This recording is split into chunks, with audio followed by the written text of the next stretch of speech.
Hello, world. It's your guy, Bad Dexter, here, and we are here to talk about the second episode of The Real Housewives of Beverly Hills, and let's get into it, all right? We don't have any time to spare. Shout out to the Brooke Ashley. Let's shout out everybody that I love and that I watch. Shout out to Brooke Ashley. Shout out Kempire. Shout out Color Me Pink. Shout out Make It Make Sense, aka Mims. Oh, goodness. Shout out Justin Diego, Bingeworthy. Shout out to all you guys. Love you all. We don't have a minute to spare. Let's jump into the shit. So now we got our taglines, and they're cutesy. They're real cutesy. I'm loving the glitz and the glamour. You know me. I love the glitz and the glamour and all the cutaways and everything that this show has to offer. Love it so much. We opened the episode up with Dorit and Erica having a little picnic right in the heart of Beverly Hills at the Beverly Hills Park that they have the Beverly Hills sign at. Was cool, and they paid these girls to come and set up a picnic for them. I don't know how much they paid them, but I'm pretty sure it was a cute little coin to lay down a blanket and balloons, right, with some fucking plastic glasses and some champs. You could have did that yourself, but whatever, it's all good. I digress. Hashtag wasted budgets. But, the ladies get straight into it, and they talk about the shade that Erica threw at last year's BravoCon, saying that Dorit and PK are the next to hit Splitsville. And can we talk about BravoCon? So this year, it looked dead as hell. It looked super empty. And you see those prices? Like, that's crazy. Like, minimal prices like $600 to $800 for general admission. And then, not to mention, regular taxes and fees were damn near like $100 something dollars, and they charged you to be on the wait list. I never had a wait list fee. I could see charging me to bump me up off of the wait list, but not to charge me to be on the wait list. Like, come on now. Like, that's a whole damn problem. And then you see the crowd.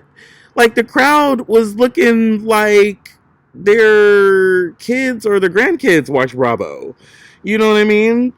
And, like, not to age shame, but I was just like, there's, like, no one here. Like, everyone here is, like, older than the Bravo Lebs. And then all people that were able to afford it were damn Press and Bravo Lebs. Those are, like, the only people there. But anyway, let's get back to Dorit asking Erica about her shade at last year's BravoCon. And Dorit didn't appreciate her answers that we got last episode. And this episode, Erica was way more apologetic, way more empathetic, which she didn't know what that was with her counselor.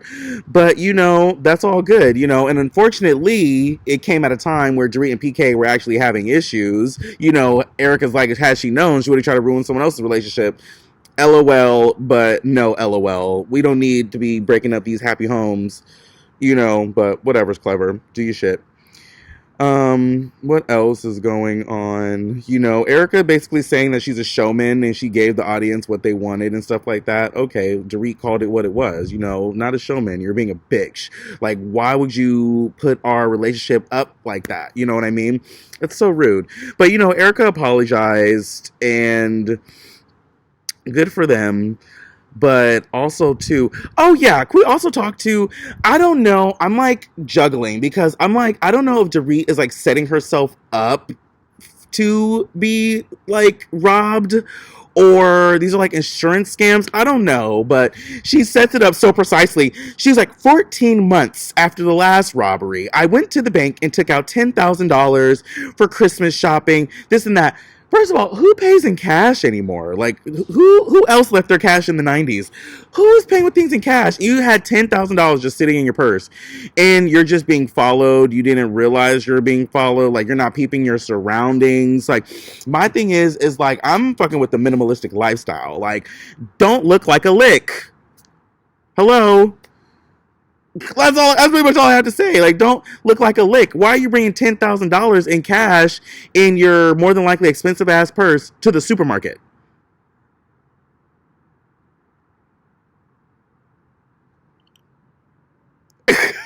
Anyways, moving on, because she has not learned her lesson yet. But next, we're moving on to Sutton, Avi, and Garcelle. They are planning Crystal's 40th birthday party. They're going to Vegas. And yeah, hopefully they can help Crystal get that stick out of her ass and have a good time. They're going to take her to a Magic Mike show that Erica's going to be ahead of. You know, they have all the bells and whistles. It's going to be super exciting. Sutton then meets with a matchmaker, which I thought was Crystal for a second. I thought it was Crystal because I was like, with the hair and like the pink, I thought it was Crystal, but it was Alessandra. She's a celebrity matchmaker. And excuse me, no, Garcelle and Avi weren't here.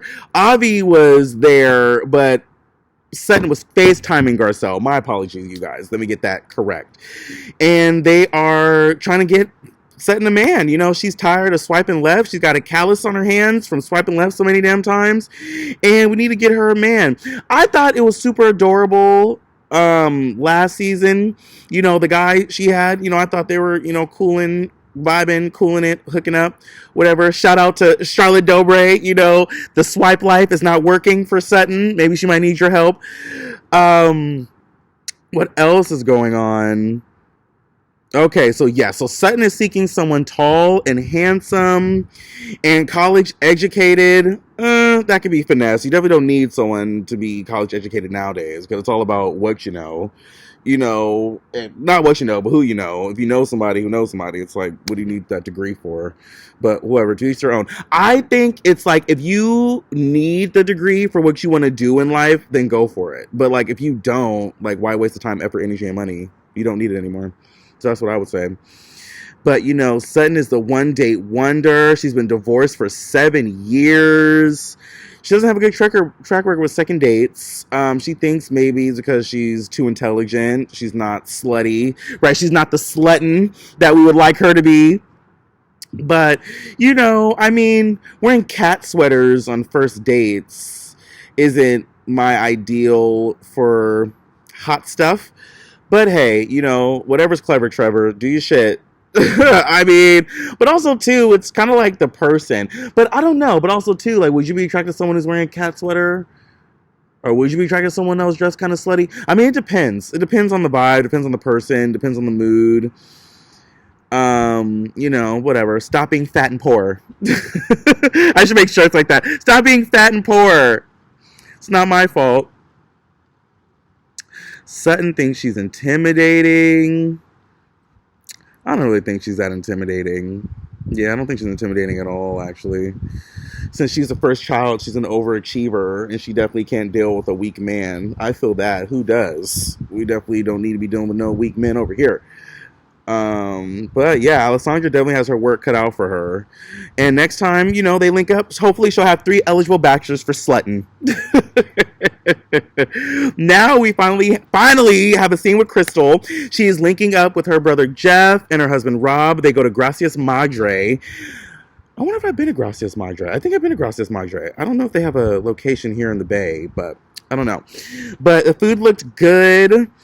And, yeah, I don't know who Gracias Madre is here in the Bay. Don't quote me, boy, because I ain't said shit.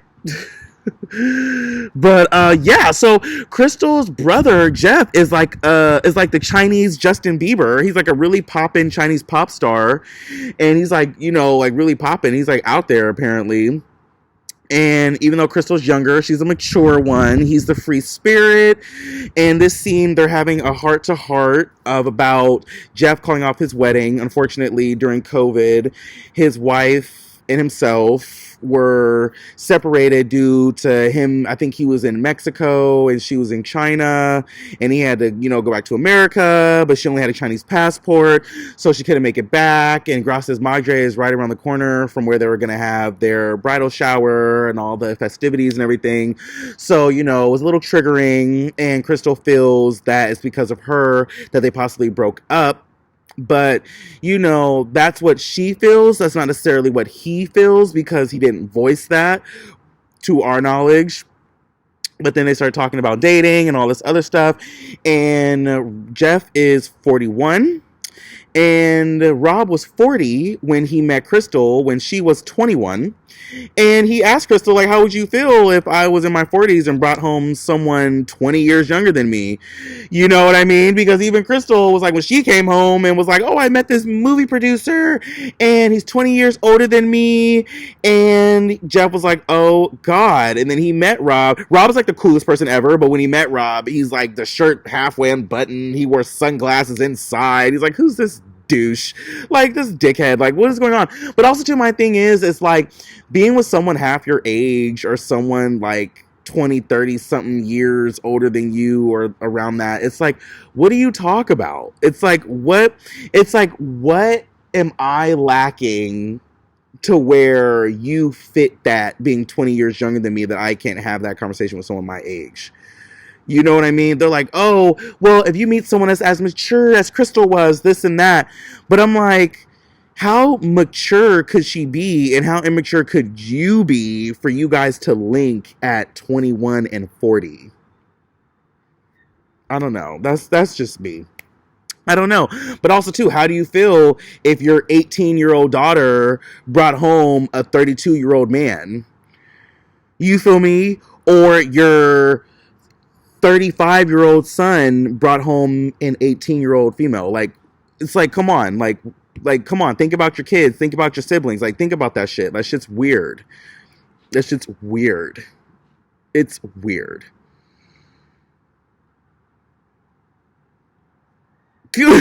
I just got caught up in that shit. That shit's weird, you guys. Weird.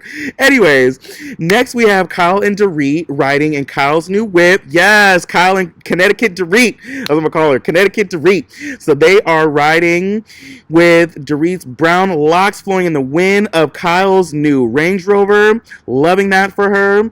They are going to a lunch that Kyle is helping PK with because it is a surprise.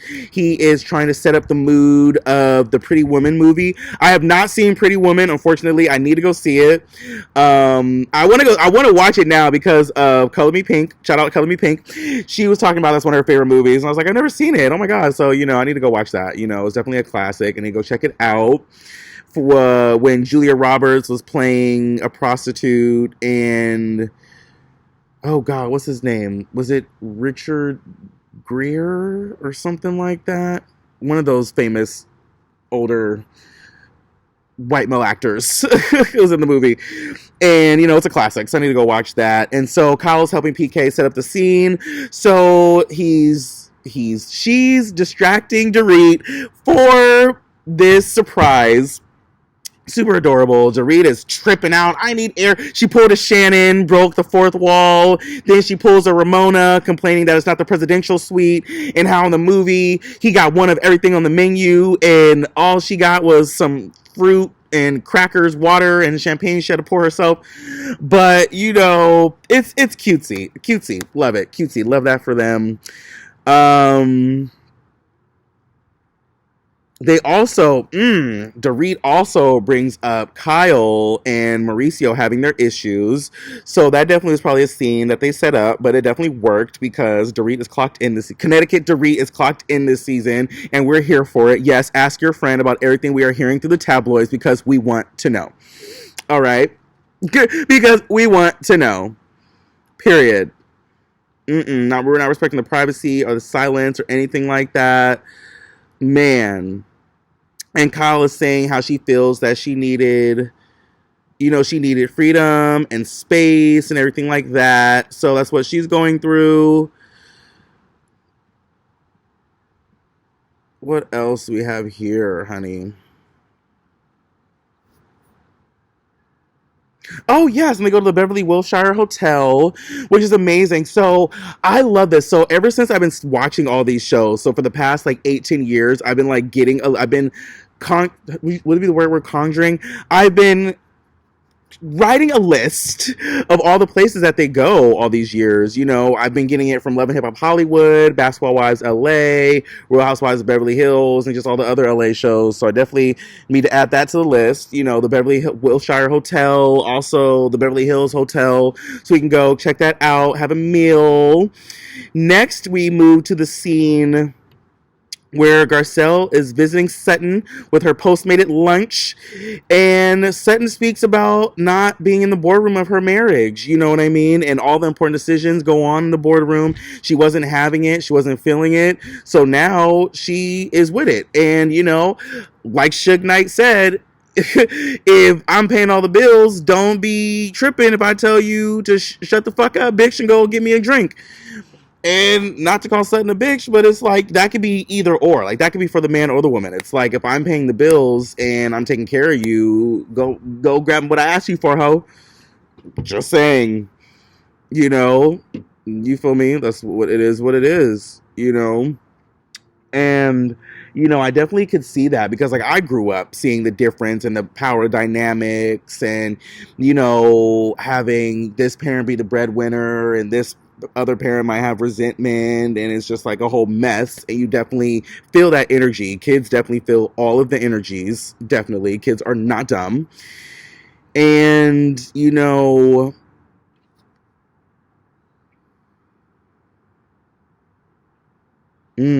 also, it gets emotional because Garcelle talks about how Jax might feel that she's doing it all wrong and her mothering is off, and he wants to go live with his dad. And so that's definitely hurting her. She's feeling like a knife to the heart about that, unfortunately. And then next we move back to Kyle and Dorit at the Beverly Wilshire.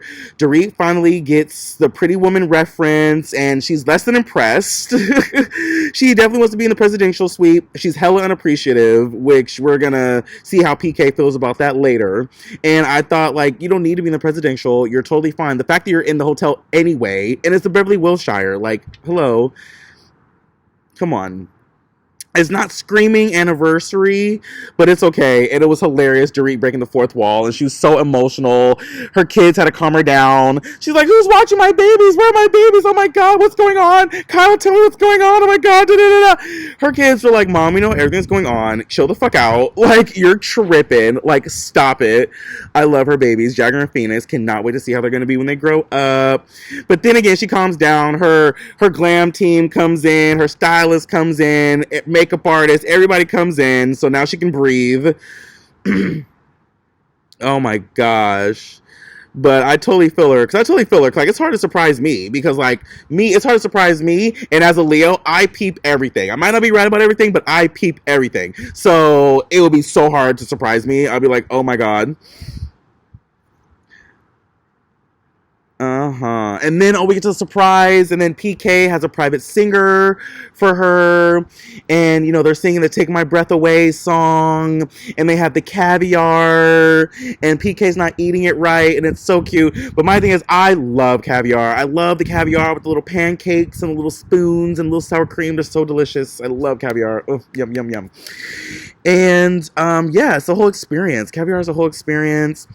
And, you know, PK definitely gets on her about not being appreciative and all her anxieties because she couldn't pick out her own outfit and all that stuff. Like, enjoy the moment. The fact that he did this for you definitely matters. You know, I run everything in my life as well, so I definitely understand how it can be, like, frustrating, have to rely on others because you want it done right and you want it done the way you want it. You have to do it yourself. But, you know, hey, let them take care of you. You know, even though you can't trust nobody, like I always say, you know, you can't trust nobody, but, you know, alleviate some duties. Okay, so now we jump to Kyle and Mo having their birthday dinner for Portia, turning 15, which is crazy because Portia was damn near like a newborn, season 1. Crazy. She is 15 now. So now it's her quinceañera era because she had her little bar mitzvah at 13. Now she's having her little quinceañera at 15. So they're talking about, so Mo's talking about all his agency locations, you know, where they're opening up, and it's, you know, cool for them. You know, they're abroad, they're international. His real estate agency is international, and, you know, Farrah and Alexia are the two daughters that work for him. So they're doing, you know, big things. And also, too, their show on Netflix, Buying Beverly Hills, is actually really good. I actually really liked it. It was a good show. So you guys check that out on Netflix if you're ever around.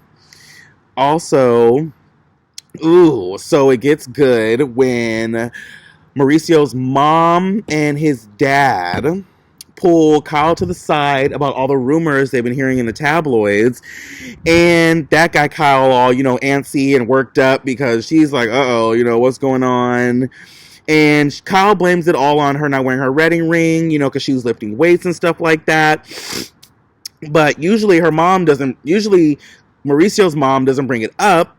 But since it's been so much lately, I totally feel it's been all over the place lately. And she's just like, okay, what's going on? It's been so much. And, she's saying, oh, it's nothing because I wasn't wearing my ring, blah, blah, blah, moving on. So we get to them giving gifts, and Portia got a $1,300 Cartier love band. Love that for her. Loves it, loves it, loves it. Then they start having a conversation with Estrella, which is Mauricio's mom. They start talking to Miss Estrelita, start talking to her about the tattoos. So they start having a conversation about tattoos, and she doesn't know that her almost 60-year-old son has tattoos. Kyle takes it upon herself to bring it up that she has tattoos, the girls have tattoos, and oh, did you know Mo has a tattoo? She was like, no. So the grandma's over here thinking that Kyle has her son's name tatted on her, but doesn't know that her son has just a regular plain tattoo. Okay, no, yeah, I'm not getting someone's name tatted on me. That's a jinx, and it's bad luck, and it's just not cute. I think it'll be okay to just get something that represents them. I think that's totally fine. Get something that represents them, not like a name or like an initial or anything like that. That's crazy. So his mom doesn't care.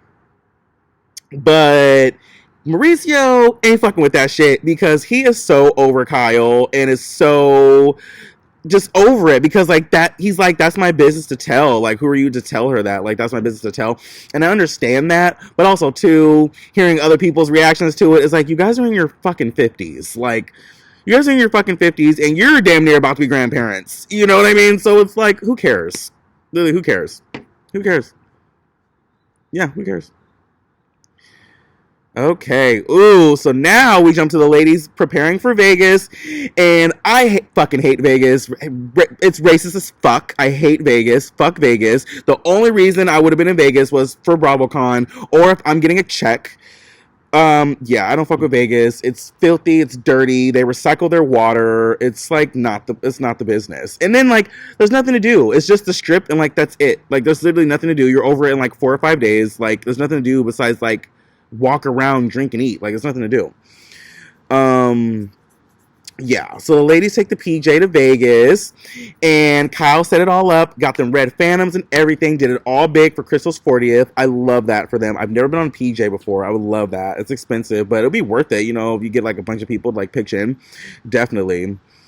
Right, but it's like, thinking about it, like, what's safer, like a PJ or like those huge airliners? Like, I don't even know, but I have no issues flying commercial, especially domestically, because like, why would you fly like first class domestically? Like, it's not long enough. Like, that's crazy. Just like if you guys watch Zeus, and on the baddies they flew in the PJ for like less than 30 minutes or something like that. I'm like, girl, take your ass in the Sprinter. Okay, I have no issues with that. Oh, like, I'm not with the wasting cash either. Like, I'm not with the wasting money, Lisa Barlow. But we'll get to the Salt Lake City girls later. And the women get Crystal a diamond and sapphire necklace. I love that. I think it was like $6,500. Super cute. Loves it for her. And then now all of a sudden Erica. Now all of a sudden Erica is religious, talking about she gave up fighting with the ladies for Lent. All of a sudden, when were you a good Catholic? But if you do remember, she did have a chapel in that house she shared with Tom. There was a chapel. I don't know if she actually used it and like prayed and, did her Hail Marys and all that stuff. But that would have been useful a year ago, or a year before that, when she was telling Sutton, to shut the fuck up or what and all that. Love the red Phantoms. Love that for them. Ooh, ugh. I would love that. Cast trips, I love that. I love these shows for the confessional looks and the cast trips and all that stuff. I can't wait till we can do like a legit cast trip with the bros. Oh my gosh, you guys, stay tuned. Hopefully that'll be happening. So funny. And then they had auditions for the Raiderettes. Could you imagine Erica Jane and Sutton Strack being Raiderettes? That'd be the funniest thing. That'd be the funniest thing. We definitely can see Erica doing all the sexy dances, and I definitely can see Sutton being like the super happy-go-lucky, go team, go type of cheerleader. Mm-mm-mm. That's so funny. That's crazy. Oh, and you guys, Dorit did not bring glam. Oh my God, Dorit did not bring glam this episode. Shocketh, but Crystal did. She deserves it. She never splurges on herself. She deserves it. It's her 40th and everything. It's her B-day. And the ladies got a 15,000 square foot palace room to share for Crystal's birthday. Some good friends. And Sutton took a book from Diana. She took a play from Diana's book and had her assistants arrive early to set all her shit up. And she's sharing a room with Garcelle. And she gave Garcelle a little corner of the closet. But, I mean, that's all Garcelle needed. You saw she had that little suitcase. Yeah, I mean, probably... I don't know if I would do all of that. Like, if I'll do all that, have everybody arrive early and set my team up and have everything set up for me. I don't know. I'm not with the wasted money. If I could do it myself, I'm more than likely going to do it myself. But also, peace of mind is priceless. So that's another thing. You know, what a beautiful life. If only I trusted people. But anyway, that is all, folks. We have the second episode of the Real Housewives of Beverly Hills review by yours truly, Bad Dexter, a.k.a. Sexy Dex, a.k.a. Alan Mike, a.k.a. the Dextertainment head, everything. So you guys, please like, share, subscribe, comment, follow, everything. I'm Alan Poindexter on Facebook, Bad Dexter, BADD_Dexter on Snapchat, Twitter, Instagram, all of that. And please stay tuned for all these reviews to come. It's your boy, Bad Dexter.